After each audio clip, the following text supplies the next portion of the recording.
Yes, good evening, friends. Welcome to the daily analysis program. എല്ലാവർക്കും സ്വാഗതം. ഇന്നത്തെ നമുക്ക് അനാലിസിസ് ഒന്ന് വിശദമായി നോക്കാം. നിഫ്റ്റി ഡെയിലി ക്യാൻഡിൽ ആദ്യം നോക്കാം. നിഫ്റ്റി ഡെയിലി ക്യാൻഡിൽ നിങ്ങൾക്കറിയാം, ഇതൊരു ബുള്ളിഷ് ക്യാൻഡിലാണ്. നമ്മൾ ഇന്നലെ സംസാരിച്ചായിരുന്നു. ഇന്നലെ രാത്രി ഫെഡ് പോളിസി ഉണ്ടായിരുന്നു. ഫെഡ് പോളിസിയിൽ 25 ബേസിസ് പോയിന്റ് കട്ട് ഉണ്ടായിരുന്നു. അത് നമ്മൾ ഡീറ്റെയിൽ ആയിട്ട് ഇമ്പോർട്ടൻറ്റ് പോയിന്റ്സിൽ ഡിസ്കസ് ചെയ്യാം. സോ അതുകൊണ്ട് മാർക്കറ്റിന് നല്ലൊരു ബൂസ്റ്റപ്പ് ആയിരുന്നു. സോ ഇതൊരു പോസിറ്റീവിലാണ് ക്ലോസ് ആയത്. സോ ഫർദർ നോക്കുകയാണെങ്കിൽ ഇവിടെ ഒരു റെസിസ്റ്റൻസ് പോയിന്റ്, ഞാൻ ഡ്രോ ചെയ്തിരിക്കുന്ന ഒരു റെസിസ്റ്റൻസ് പോയിന്റ് ആണ്. ആ റെസിസ്റ്റൻസ് പോയിന്റിൽ ഓൾറെഡി 3 പ്രാവശ്യം ഇത് റെസിസ്റ്റ് ചെയ്തിട്ടുണ്ട്. സോ ഇവിടെ നിന്നൊരു ബ്രേക്ക് ഔട്ടിനുള്ള ചാൻസ് നല്ല രീതിയിൽ കാണുന്നുണ്ട്. ബ്രേക്ക് ഔട്ടിനുള്ള ചാൻസ് ആണ് കാണുന്നത്. ബട്ട് ബ്രേക്ക് ഡൗൺ ആയാലും നമുക്ക് അതനുസരിച്ചുള്ള ട്രേഡ് എടുക്കേണ്ടി വരും. ഓക്കെ, ബട്ട് ഒരു ബ്രേക്ക് ഔട്ടിനുള്ള ഒരു മുകളിലോട്ടുള്ള ബ്രേക്ക് ഔട്ടിന് ചാൻസ് നല്ല രീതിയിൽ കാണുന്നുണ്ട് ഈ ഒരു പാറ്റേൺ വെച്ച് നോക്കുമ്പോൾ. ഓക്കെ, സോ നമുക്ക് 5 മിനിറ്റ് നോക്കാം.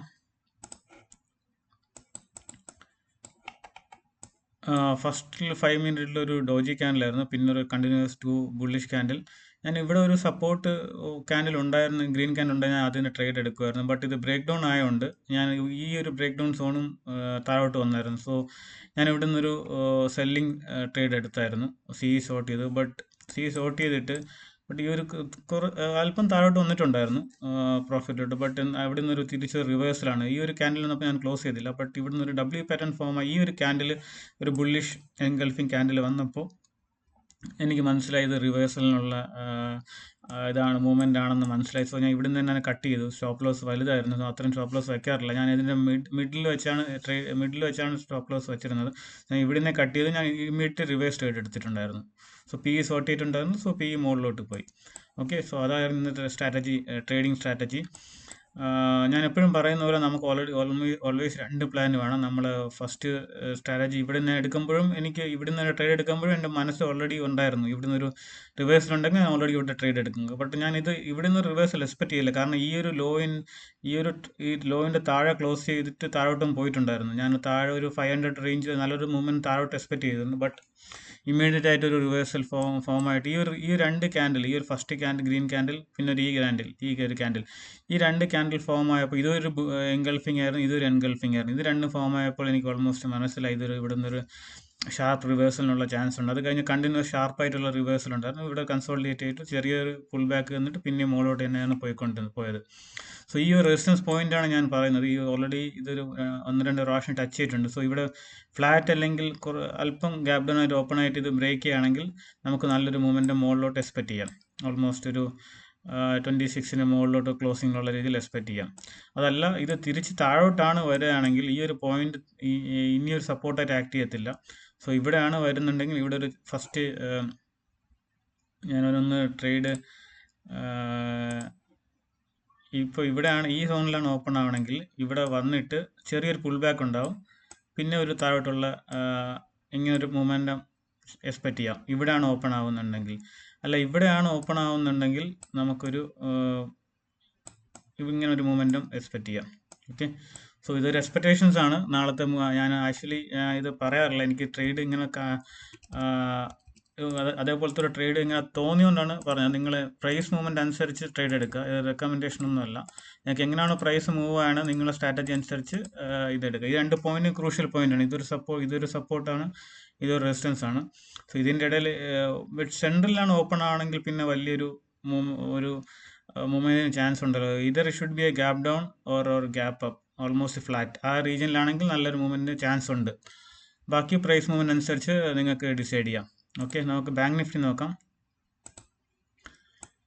ബാങ്ക് നിഫ്റ്റിയും ഒരു ഇതേപോലത്തെ ഇത് ബ്രേക്ക് ഡൗൺ ആണ്. പക്ഷെ ബാങ്ക് നിഫ്റ്റി എന്ന് പറഞ്ഞാൽ ഈ ഒരു സോൺ കണ്ടു. ഈ ഒരു സോണിൽ താഴെ ഇതാണ് സപ്പോർട്ടായിരുന്നത്. ഈ ഒരു സോണിൽ താഴെ ക്ലോസ് ചെയ്തു, ബട്ട് അതിന് ക്രോസ് ചെയ്തിട്ടില്ല. ഈ ഒരു ക്യാൻഡിൽ ഞാനൊന്ന് സൂം ചെയ്ത് കാണിക്കാം. ഇതായിരുന്നു ഇന്നലത്തെ മെയിൻ സപ്പോർട്ട്. 2 ദിവസം മുന്നുള്ള സപ്പോർട്ടായിരുന്നു. ആ ഒരു ക്യാൻഡിൽ താഴെ ക്ലോസ് ചെയ്തു, ബട്ട് അതൊരു ക്രോസ് ചെയ്തിട്ടില്ല. നമ്മൾ ക്ലോസ് ചെയ്തതിനു ശേഷം ക്രോസ് ചെയ്യണം കൂടെ നിൽക്കണം. സെക്കൻഡ് ക്യാൻഡിൽ ബുള്ളിഷ് ആയിട്ട് പിന്നെ മുകളിലോട്ട് പോകുമായിരുന്നു. സോ ഇങ്ങനെ ആയിരുന്നുണ്ടെങ്കിൽ ഞാൻ ഇവിടെ ബൈയിങ് ട്രേഡ് എടുക്കുള്ളായിരുന്നു. കാരണം ക്രോസ് ചെയ്തില്ല, ഒരു ബുള്ളിഷ് ഗ്രീൻ ക്യാൻഡിൽ ഉണ്ടായിട്ടുണ്ട്. സോ ഞാൻ ഇത്രയും സ്റ്റോപ്പ് ലോസ് വെച്ച് ഞാൻ എപ്പോഴും ഒരു ബൈയിങ് ട്രേഡ് എടുക്കുള്ളൂ. കാരണം സ്റ്റോപ്പ് ലോസ് ഹിറ്റ് ചെയ്താൽ ഓക്കെ താഴോട്ട് നമുക്ക് സെക്കൻഡ് ട്രേഡ് എടുക്കാം, നല്ല ട്രേഡ് കിട്ടും. ബട്ട് ഞാൻ നിഫ്റ്റി നോക്കുകയാണെങ്കിൽ നിഫ്റ്റി അങ്ങനല്ല ഫോം ആയത്. നിഫ്റ്റി ഓൾമോസ്റ്റ് അല്ല, നിഫ്റ്റി ഡൗൺ ഈ ഒരു ക്ലോസിങ് ചെയ്തു, ഈ ഒരു സപ്പോർട്ട് താഴെ ക്ലോസിങ് ചെയ്തു താഴോട്ടും വന്നു. സോ അതുകൊണ്ടാണ് നിഫ്റ്റിയിൽ എടുത്തത്. പിന്നെ അതുകൊണ്ടാണ് ഞാൻ നിഫ്റ്റിയിൽ ഇത്ര കൺഫർമേഷൻ ഉണ്ടായിട്ടാണ് നിഫ്റ്റി എടുത്തത്. ബട്ട് ഇനി മാർക്കറ്റ് എങ്ങനെയാണ് റിയാക്ട് ചെയ്യേണ്ടത് നമുക്ക് പറയാൻ പറ്റില്ല. സോ ബാങ്ക് നിഫ്റ്റി ആണെങ്കിൽ നമ്മൾ ട്രേഡ് ബൈയിങ് സൈഡ് മാത്രമേ ട്രേഡ് ഉണ്ടാവുള്ളൂ, സെല്ലിംഗ് സൈഡ് ഉണ്ടാവത്തില്ലായിരുന്നു. കാരണം ഈ ഒരു സ്മോൾ സ്റ്റോപ്പ് ലോസ് ഇവിടെ എനിക്ക് സ്റ്റോപ്പ് ലോസ് വയ്ക്കാൻ ഒരു പ്ലേസ് കിട്ടി. സോ ഇത് താഴോട്ട് പോകും മുകളിലോട്ട് പോകില്ലെന്ന് ഞാൻ ഒരിക്കലും പ്രെഡിക്റ്റ് ചെയ്യാറില്ല. മുകളിലോട്ട് പോവുകയാണെങ്കിൽ it will B first my trade, അത് പ്രോഫിറ്റിലോട്ട് പോകും. താഴോട്ട് പോവുകയാണെങ്കിൽ മൈ സെക്കൻഡ് ട്രേഡ് ഞാൻ എടുക്കും. അത്രേ ഞാൻ എപ്പോഴും എക്സിക്യൂട്ട് ചെയ്യാത്തുള്ളൂ. അത്ര സിമ്പിളായിട്ട് ഞാൻ വെക്കാറുള്ളൂ ട്രേഡിംഗ് സ്ട്രാറ്റജി. ഞാൻ എപ്പോഴും മാർക്കറ്റ് മുകളിലോട്ട് പോകുമോ താഴോട്ട് പോകുമോ എന്ന് എക്സ്പെക്ട് ചെയ്യാറില്ല. ഓക്കെ, മാർക്കറ്റിൻ്റെ മൂവ്മെൻറ്റ് അനുസരിച്ച് നമ്മൾ ട്രേഡ് എക്സിക്യൂട്ട് ചെയ്യാം. നമുക്ക് നിഫ്റ്റി സ്മോൾ ക്യാപ്പ് നോക്കുകയാണെങ്കിൽ നിഫ്റ്റി സ്മോൾ ക്യാപ്പും നിഫ്റ്റി സ്മോൾ ക്യാപ്പ് ഞാൻ കുറച്ചും കൂടെ വിശദമായിട്ട് പറഞ്ഞുതരാം. ഈ ഒരു ട്രേഡാണ് ഞാൻ എപ്പോഴും എക്സ്പെക്ട് ചെയ്യുന്നത്. അതായത് ഒരു ബുള്ളിഷ് കണ്ടിന്യൂഷൻ 2 ബുള്ളിഷ് ക്യാൻഡിൽ ഉണ്ടായിട്ടുണ്ട്. ഇവിടെ ഒരു സപ്പോർട്ട് എടുത്തു, ഈ ഒരു ഗ്രീൻ ക്യാൻഡിൽ സപ്പോർട്ട് എടുത്തിട്ട് മുന്നോട്ട് പോയി. ഈ ഒരു ക്യാൻഡിൽ ഈ ഒരു വരുമ്പോൾ എനിക്ക് ഇവിടെ സ്റ്റോപ്പ് ലോസ് വയ്ക്കാൻ ഒരു പ്ലേസ് ഉണ്ടായി. ഇത്രയും സ്റ്റോപ്പ് ലോസ് ഞാൻ വയ്ക്കത്തുള്ളൂ, അല്ലെങ്കിൽ ഇതുവരെ വയ്ക്കും. ഇത് ക്രോസ് ചെയ്തിട്ടുണ്ടെങ്കിൽ ഇതുവരെ വയ്ക്കും. അപ്പോൾ ഇതിൻ്റെ സ്റ്റോപ്പ് ലോസ് വെറും ലിമിറ്റഡ് സ്റ്റോപ്പ് ലോസ് ആണ്. സോ ഇത് മുകളിലോട്ട് പോവുകയാണെങ്കിൽ will get A good profit. താഴോട്ട് വരികയാണെങ്കിൽ നമ്മൾ നെക്സ്റ്റ് സപ്പോർട്ട് ഇതുവരെ ഉണ്ട്. ഓക്കെ, സോ ഇതുവരെയുള്ള പ്രോഫിറ്റ് കിട്ടും. സോ അങ്ങനെയാണ് ട്രേഡ് എക്സിക്യൂട്ട് ചെയ്യേണ്ടത്. ഇത് എൻ്റെ സ്ട്രാറ്റജിയാണ്. നിങ്ങൾ അങ്ങനെ എക്സിക്യൂട്ട് ചെയ്യണമെന്നല്ല പറയുന്നത്. നിങ്ങൾ ട്രേഡ് എൻട്രി ചെയ്യുമ്പോൾ നിങ്ങൾക്ക് ഓൾറെഡി ഒരു ബാക്കപ്പ് പ്ലാൻ വേണം. സ്റ്റോപ്പ് ലോസ് ഹിറ്റ് ചെയ്യുകയാണെങ്കിൽ നിങ്ങൾ സെക്കൻഡ് ട്രേഡ് എങ്ങനെ എടുക്കണം, സോ അതനുസരിച്ച് നിങ്ങൾ ക്വാണ്ടിറ്റി സൈസിങ്ങും റിസ്ക് മാനേജ്മെൻറ്റും നിങ്ങൾ മാനേജ് ചെയ്തോളാം. ഓക്കെ, അതുകൊണ്ടാണ് നിങ്ങൾ ഒരിക്കലും ഒരു ട്രേഡിൽ ഫുൾ എമൗണ്ട് ഇട്ട് എൻട്രി ചെയ്യാൻ പാടില്ല. ഇൻ കേസ് നമുക്കൊരിക്കലും മാർക്കറ്റിൻ്റെ മൂവ്മെൻറ്റ് പ്രെഡിക്റ്റ് ചെയ്യാൻ പറ്റില്ല. നമുക്കൊരു ജഡ്ജ് ചെയ്യാം, ഇങ്ങനെ പോകാനുള്ള ചാൻസ് ഉണ്ടാവും. ഇല്ലെങ്കിൽ മാർക്കറ്റ് റിവേഴ്സ് ചെയ്യുകയാണെങ്കിൽ നമ്മൾ തിരിച്ചുള്ള ട്രേഡ് എടുക്കാൻ റെഡി ആയിരിക്കണം. കാരണം മോസ്റ്റ്ലി നമ്മൾ റീറ്റെയിൽ ചിന്തിക്കുന്ന പോലെ അല്ല മാർക്കറ്റ് 90% ടൈമിലും മാർക്കറ്റ് മൂവ് ആവുന്നത്. സോ മാർക്കറ്റ് റീറ്റെയിലിനെ ട്രാപ്പ് ചെയ്യാനേ നോക്കത്തുള്ളൂ. സോ നമ്മൾ ട്രാപ്പ് ആവാണ്ടിരിക്കാൻ എന്ത് ചെയ്യണം? ഫസ്റ്റ് ഒരു ട്രേഡ് എടുക്കുക. ട്രേഡിൽ നമ്മളൊരു മിനിമം സ്റ്റോപ്പ് ലോസ് വയ്ക്കുക. ആ ട്രേഡ് സ്റ്റോപ്പ് ലോസ് ഹിറ്റ് ആണെങ്കിൽ റിവേഴ്സ് സൈഡ് ട്രേഡ് എടുക്കുക. പക്ഷേ നിങ്ങൾ ശ്രദ്ധിക്കേണ്ട ഒരു കാര്യം, ഫസ്റ്റ് ട്രേഡ് എടുക്കുമ്പോൾ ആ ട്രേഡ് ഒരു ക്രിട്ടിക്കൽ ഏരിയയിലായിരിക്കണം. അതായത് താഴെ തൊട്ടിപ്പോൾ ഇവിടെ ഈ ഒരു സോണിൽ താഴെ സപ്പോർട്ടില്ല. സപ്പോർട്ട് പിന്നെ നല്ല താഴെയാണുള്ളത്, ഈ ഒരു ഏരിയയിലേ ഉള്ളൂ. അപ്പോൾ നിങ്ങൾക്ക് ഇത്രയും ഫെയിൽ ആയാൽ ഇത്രയും പ്രോഫിറ്റ് സെക്കൻഡ് സൈഡ് കിട്ടുന്നുണ്ട്. ഇതിൻ്റെ ഇപ്പോൾ ഇവിടെയാണ് നിങ്ങൾ ബൈങ് എടുത്തിട്ട് താഴോട്ടാണ് വരികയാണെങ്കിൽ നിങ്ങൾക്ക് അത്ര പ്രോഫിറ്റ് ഇല്ല. കാരണം ഈ ഒരു ഏരിയ ഇന്നലത്തെ ലോ മീൻസ് ഡേ ലോയോ അല്ലെങ്കിൽ ക്ലോസിങ്ങോ നിങ്ങൾക്ക് സപ്പോർട്ടായിട്ട് ആക്ട് ചെയ്യും. അപ്പോൾ നിങ്ങൾക്ക് കിട്ടില്ല. അപ്പോൾ നിങ്ങൾ എടുക്കുമ്പോൾ ഒരു ക്രിട്ടിക്കൽ പോയിന്റിൽ എടുക്കുന്നുണ്ട്. It will be on the day high, അല്ലെങ്കിൽ സപ്പോർട്ട് സോൺ, അല്ലെങ്കിൽ ഡേ ക്ലോസിങ്, അല്ലെങ്കിൽ ഡേ ലോ. ഈ ഒരു ഏരിയയിലൊക്കെയാണ് നിങ്ങൾക്കൊരു ട്രേഡ് എക്സിക്യൂട്ട് ചെയ്യുകയാണെങ്കിൽ നിങ്ങൾക്ക് സെക്കൻഡ് സൈഡ് ഫസ്റ്റ് ട്രേഡ് ഹിറ്റായ നിങ്ങൾ എക്സ്പെക്റ്റിന് അനുസരിച്ച് മൂവ് ചെയ്താൽ നിങ്ങൾക്ക് നല്ല പ്രോഫിറ്റ് കിട്ടും. Second side first trade stop loss hit ആവുകയാണെങ്കിൽ നിങ്ങൾക്ക് സെക്കൻഡ് ട്രേഡിലും നിങ്ങൾക്ക് നല്ലൊരു പ്രോഫിറ്റ്, ഫസ്റ്റ് ലോസ് കവർ ചെയ്ത് സെക്കൻഡ് പ്രോഫിറ്റ് കിട്ടാനുള്ള ചാൻസ് ഉണ്ട്. മോസ്റ്റ് ഓഫ് ടൈംസ് കിട്ടാൻ ചാൻസ് ഉണ്ട്. നിങ്ങൾ പക്ഷേ ഇൻ ബിറ്റ്വീൻ എടുക്കുകയാണെങ്കിൽ ഇപ്പോൾ ഇവിടെ ഒരു സപ്പോർട്ടും ഇതിൻ്റെ ഇടയിൽ എടുക്കുകയാണെങ്കിൽ കണ്ടിന്യൂസ് നിങ്ങൾ സ്റ്റോപ്പ് ലോസ് രണ്ട് സൈഡിന് അടിക്കാനുള്ള ചാൻസ് ഉണ്ട്. സോ അങ്ങനെ ട്രേഡ് എടുക്കുമ്പോൾ ആ ഒരു ഏരിയാസ് ടേണിംഗ് പോയിന്റ്സ് നോക്കി എടുക്കുക. ഓക്കെ, സോ നമ്മൾ പിന്നെ നോക്കുകയാണെങ്കിൽ നമുക്ക് സിൽവർ നോക്കാം. സിൽവർ നമ്മൾ എക്സ്പെക്ട് ചെയ്ത പോലെ തന്നെ അപ്പ് സൈഡ് മൂവ്മെൻറ്റുമാണ്. ഇവിടെയാണ് നമ്മളൊരു ട്രേഡ് പറഞ്ഞത്. ഇതിന് മുകളിലോട്ട് ബുള്ളിഷ് ആവുന്നു. സോ അതിന് മുകളിൽ നല്ലൊരു മൂവ്മെൻറ്റും കാണുന്നുണ്ട്. നമുക്ക് ഇവിടെ ഇത് ക്ലോസ് ചെയ്തോളം ഇവിടെ നമുക്ക് സ്റ്റോപ്പ് ലോസ് വെച്ചിട്ട് നമുക്ക് ട്രേഡ് എടുക്കാമായിരുന്നു. ഓക്കെ, സോ ഗോൾഡ് നോക്കാം. ഗോൾഡ് വീണ്ടും ഒരു കൺസോൾട്ടേഷൻ തന്നെയാണ്. ഒരു ബ്രേക്ക് ഔട്ടിനുള്ള ചാൻസ് കാണുന്നുണ്ട്. മോസ്റ്റ്ലി ഹയർ സൈഡിൽ ബ്രേക്ക് ഔട്ടിനുള്ള ചാൻസ് ആണ് കാണുന്നത്. നമുക്ക് ബ്രേക്ക് ഔട്ട് വരികയാണെങ്കിൽ നമുക്ക് ഈ ഒരു സ്റ്റോപ്പ് ലോസ് വെച്ചിട്ട് നമുക്ക് മുകളിലോട്ടുള്ള ട്രേഡ് എടുക്കാം. ഓക്കെ, നമുക്ക് ബിറ്റ് കോയിൻ നോക്കാം. ബിറ്റ് കോയിൻ ആ ഏരിയ തന്നെയാണ് കൺസോൾട്ടേഷൻ പോലെ പോകുന്നുണ്ട്. ഇവിടെ നിന്ന് ഒരു ബ്രേക്ക് ഔട്ട് ഇതൊരു ക്രോസ് ചെയ്യാൻ നല്ലൊരു ബ്രേക്ക് ഔട്ടിനുള്ള ചാൻസ് ഉണ്ടാവും. മുകളിലോട്ട് തന്നെയാണ് കാണുന്നത് ഇതുവരെ. സോ ബ്രേക്ക് ഡൗൺ ആണെങ്കിൽ നല്ലൊരു 60,000 വരേക്കും വരാനുള്ള ചാൻസ് ഉണ്ടാവും. സോ അതനുസരിച്ചുള്ള ട്രേഡ് എടുക്കുക. നമുക്ക് ഇന്നത്തെ ഹീറ്റ് മാപ്പ് നോക്കാം. എല്ലാം ഗ്രീനിലാണ് ക്ലോസ് ആയിട്ടുള്ളത്. നല്ലൊരു ദിവസമായിരുന്നു. അഡിയൻ്റ് 2.65, ജിയോഫിൻ 2.63, ടാറ്റ സ്റ്റീൽ 2.57, അതെല്ലാം പോസിറ്റീവായ സ്റ്റോക്കാണ്. Asian Paints 1%, SBI Life 1.86%, Bharti Airtel 1.63%, ഇതെല്ലാം ഡൗൺ ആയ സ്റ്റോക്കുകളാണ്.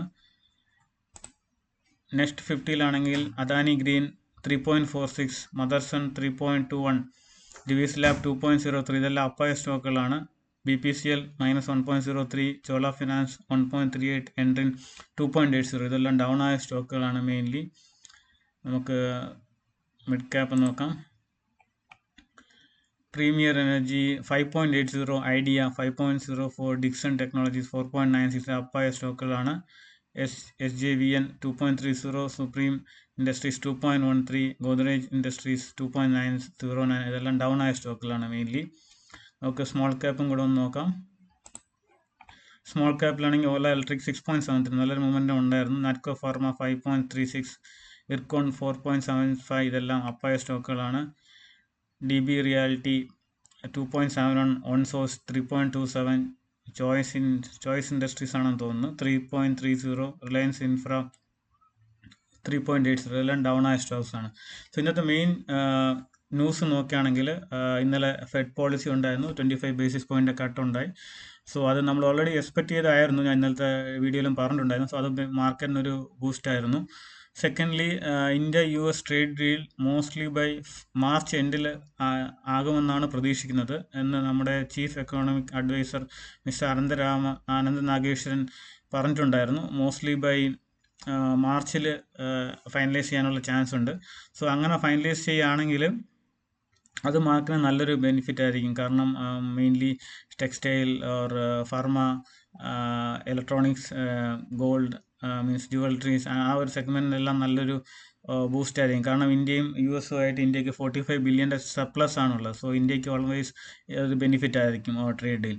ഓക്കെ, പിന്നെ ഉള്ള ഒരു ന്യൂസ് എന്ന് പറഞ്ഞാൽ റുപ്പി ഫർദർ ഡൗൺ ആയിട്ടുണ്ട്. 90.41 അടുപ്പിച്ച് വന്നിട്ടുണ്ടായിരുന്നു. സോ ഇതൊക്കെയാണ് ഇന്നത്തെ മെയിൻ ന്യൂസ്. നാളെ പുതിയൊരു വീഡിയോ ആയിട്ട് വരാം. അതുവരെയ്ക്ക് എല്ലാവർക്കും താങ്ക്സ് ഫോർ വാച്ചിങ് ഗൈസ്.